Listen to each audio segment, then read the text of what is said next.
ঈদের ছুটি শেষে রাজধানীতে ফিরছে মানুষ। পবিত্র ঈদ উল ফিতরের পঞ্চম দিনে রাজধানীতে ফিরতে শুরু করেছে কর্মজীবী মানুষ। বাস, ট্রেন ও লঞ্চ টার্মিনালগুলোতে যাত্রীদের ভিড় দেখা যায়। দীর্ঘ ছুটি শেষে আজ সকালে দক্ষিণাঞ্চল থেকে লঞ্চ যোগে আসা মানুষের চাপ বেড়েছে। শনিবার 5 এপ্রিল পুরো সদরঘাট এলাকায় উপচে পড়া ভিড় দেখা গেছে।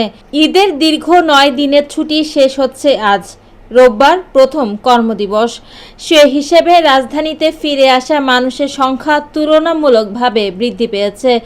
আগামীকালও একই ধরনের ভিড় থাকবে বলে মনে করেছেন সংশ্লিষ্টরা। লঞ্চ কর্মীরা বলছেন, গত দুদিনের চেয়ে আজ ভিড় বেশি।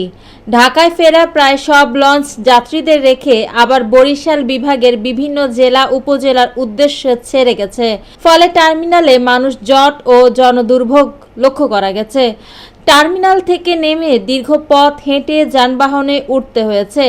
অন্যদিকে এখনও নারীর টানে ঢাকা ছাড়ছে কিছু কিছু মানুষ। সবকিছু মিলিয়ে রাজধানী এখন অনেকটাই ফাঁকা ও যানজটমুক্ত বলা যায়। সদরঘাট ঘুরে এবং বাংলাদেশ নৌ পরিবহন কর্তৃপক্ষ থেকে প্রাপ্ত তথ্যানুসারে দেখা যায় 8টা পর্যন্ত সদরঘাটে 70 থেকে 75টি লঞ্চ দক্ষিণাঞ্চলের বিভিন্ন গন্তব্য থেকে ঢাকা এসেছে।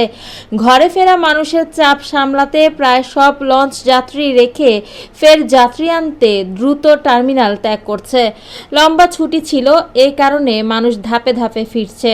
গত দুদিনের তুলনায় রাজধানীতে ফেরা মানুষের চাপ আজ কিছুটা বেড়েছে। চলতি সপ্তাহের মধ্যে রাজধানী অধিকাংশ মানুষ কাজের টানে ফিরে আসবে।